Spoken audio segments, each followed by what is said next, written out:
The story begins in a high school locker room where a chubby and awkward student, Robbie, is enjoying a carefree moment. He thought he was safe in the shower, but suddenly a group of bullies storms in, grabbing Robbie and dragging him into the gymnasium during the final school assembly. Wearing nothing but humiliation, the big guy made it his life's mission to become the ultimate alpha, a walking nightmare for every bully who ever dared to laugh at him. In the gym, Kelvin Joyner, better known as the Golden Jet, stands at the pinnacle of his high school glory. He's moments away from receiving the coveted Student of the Year award, the crowd roaring in admiration. But just as the ceremony reaches its peak, chaos erupts. The doors fly open, and Robbie Weirdicht, humiliated and completely exposed, is hurled onto the stage. The cheers instantly shift to uproarious, merciless laughter, filling the room like a tidal wave. As the gym erupts, Kelvin's confident smile fades. While everyone else revels in Robbie's humiliation, Kelvin acts. Without hesitation, he steps forward, slips off his bomber jacket, and drapes it over Robbie's shoulders. The laughter begins to die as Robbie, shielded by Kelvin's simple act of kindness, scrambles off the stage. Kelvin quietly returns to the podium, leaving an impression on everyone in the room, especially Robbie. Fast forward 20 years, and Kelvin's life is far from the bright future everyone predicted. No longer the golden boy, he's now an accountant stuck in a job he doesn't like, envying co-workers who climb the corporate ladder while he stays in place. At lunch with his wife Maggie, who was once his high school sweetheart, Kelvin watches his colleagues celebrate a promotion nearby. The cheerful scene only deepens his feelings of inadequacy. Maggie tries to cheer him up, showing off the dress she's excited to wear for their upcoming 20-year reunion. But Kelvin hesitates, eventually admitting he doesn't want to go. Frustrated, Maggie tells him his negativity is wearing down their relationship. Back at work, Kelvin scrolls through Facebook, aimlessly trying to distract himself. A friend request pops up from someone named Bob Stone. The name doesn't ring a bell, but curiosity gets the better of him, and he accepts. Almost immediately, he receives a message from Bob asking to meet. After a brief back and forth, Kelvin realizes something shocking. Bob Stone is actually Robbie Weirdicht from high school. Surprised and intrigued, Kelvin agrees to meet him that evening. When Kelvin tells Maggie, she's skeptical but eventually remembers Robbie and lets him go.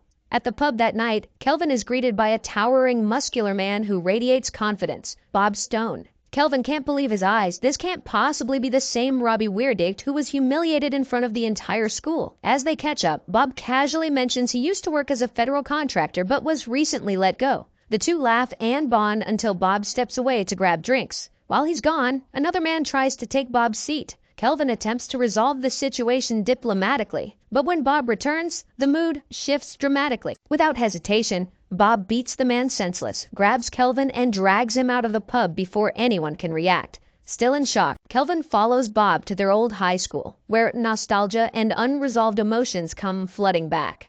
Bob reflects on the trauma of his humiliation, while Kelvin confesses his frustrations about not living up to the potential everyone once saw in him. To lighten the mood, Bob urges Kelvin to perform the legendary backflip he was known for in high school.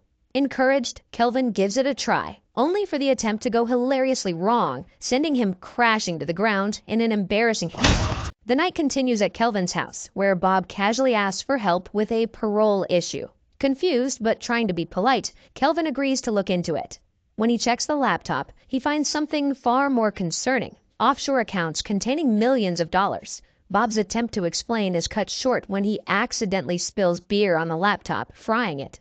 Shrugging off the chaos, Bob asks if he can crash at Kelvin's place for the night. Reluctantly, Kelvin agrees. The next morning, a loud knock at the door jolts Kelvin awake. Standing outside is a team of CIA agents, led by the no-nonsense Agent Harris. They barge in, demanding to know where Bob is. Kelvin tries to explain that Bob stayed the night, but when the agents search the house, there's no trace of him. Harris reveals shocking information. Bob is wanted for treason, murder, and stealing classified information, which he allegedly plans to sell to enemy nations. Kelvin is stunned when Harris adds that Bob listed him as his emergency contact on official documents. Panicking, Kelvin denies knowing anything, realizing he's been pulled into something far more dangerous than he could have imagined.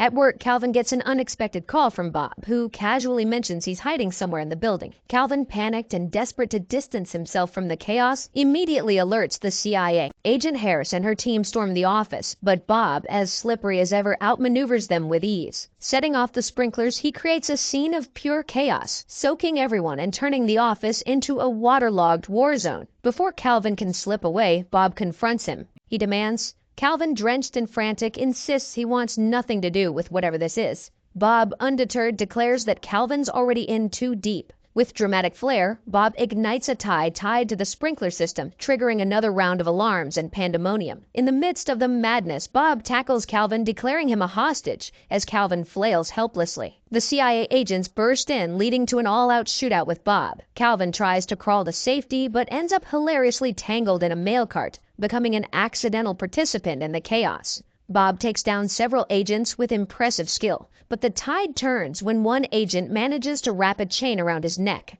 Desperate, Bob yells to Calvin for help. Calvin, now holding a gun he has no idea how to use, accidentally fires it. To his shock, and Bob's relief, the shot hits the agent, freeing Bob. Before the CIA can recover, Bob knocks out another agent, throws Calvin into a postal cart, and charges toward the exit. Just as they're about to escape, Agent Harris and her team block their path. Calvin, still hoping to salvage some sense of normalcy, attempts to negotiate. Harris cuts him off, insisting he turn himself in. Bob, ever resourceful, triggers the sprinklers again and tosses a flash bomb, disorienting the agents. With a dramatic leap, he and Calvin crash through a window, landing on an inflatable gorilla outside. Amid a hail of gunfire, the pair scrambles into an Uber and speeds away. Calvin, still processing the insanity of the last few minutes, demands answers. Bob, calm as ever, explains that the stolen encryption keys are part of a U.S. spyware system capable of compromising national security. Bob insists, as if this is the most obvious thing in the world. Calvin, however, is less than convinced. He demands Bob turn himself in, but Bob reminds him that they're both now considered fugitives and need to clear their names first. Frustrated, Calvin grills Bob about Harris's accusations, pointing out that she claimed Bob stole the codes. Bob denies it, explaining that he and his partner, Phil, were tracking the notorious Black Badger during a mission. According to Bob, Phil was killed in an elevator explosion, and Harris framed him for both Phil's death and the missing codes. Before Calvin can fully process this wild story, their Uber ride takes a sharp turn. Literally, a motorcyclist slams into the window, striking Bob in the face with a spinning tire. Bob, unfazed, retaliates by throwing a metal pipe into the bike's wheels, sending the rider flying. While Bob deals with the chaos, Calvin seizes the opportunity to escape on the motorbike. "You've got this, buddy," Calvin shouts over his shoulder, leaving Bob to handle the rest of the fight solo. Calvin, desperate for normalcy, calls Maggie and urges her to meet him at their therapist's office instead of going home. Maggie immediately notices something is off. Before Calvin can explain, Agent Harris shows up, forcing him into a van for questioning. Harris accuses Bob of being the Black Badger, claiming he betrayed his partner to steal the codes. However, she admits that Calvin's cooperation is crucial since Bob clearly trusts him. Calvin reluctantly agrees to help. Armed with a tracking device, Calvin is sent into the field to lure Bob out of hiding. At the therapist's office, Calvin's plan takes an awkward turn when Bob unexpectedly joins the session. Playing along with the therapy games, Bob dives into the role with enthusiasm, much to Calvin's horror. Tension builds as Calvin tries to keep Maggie from suspecting anything, but his growing frustration gets the better of him. When Calvin finally snaps, Maggie mistakes his outburst for a lack of commitment to their marriage. Heartbroken, she storms out, leaving Calvin devastated and more entangled in Bob's chaos than ever. After Maggie storms out, Bob convinces Calvin to help him, assuring him that he's fighting for the right cause. Reluctantly, Calvin agrees, and the two decide to track down Trevor, Bob's high school bully, who may have access to critical transaction details. At first, Trevor greets them with a polite and almost apologetic demeanor. He even offers a half-hearted apology to Bob for how he treated him in the past. But the act doesn't last long. Trevor's smirk returns as he mockingly admits he hasn't changed at all. He doubles down on his insults, reveling in his past cruelty. Bob, visibly shaken by the encounter, shuts down and walks away without a word. Calvin, however, isn't about to let Trevor off the hook. He confronts Trevor, chastises him for his behavior, and manages to retrieve the transaction number himself. On the way out, Calvin receives a call from Agent Harris, who delivers an ultimatum. Turn Bob in, or Maggie will be charged with conspiracy. Outside, Bob apologizes to Calvin, admitting that Calvin was the only person who ever treated him with kindness. He promises never to betray Calvin, but guilt overwhelms Calvin and he confesses that he's already given their location to Harris. Within moments, the CIA arrives, capturing both Bob and Calvin. While restrained, Calvin is consumed with regret as he hears Harris interrogating and torturing Bob at a secret facility.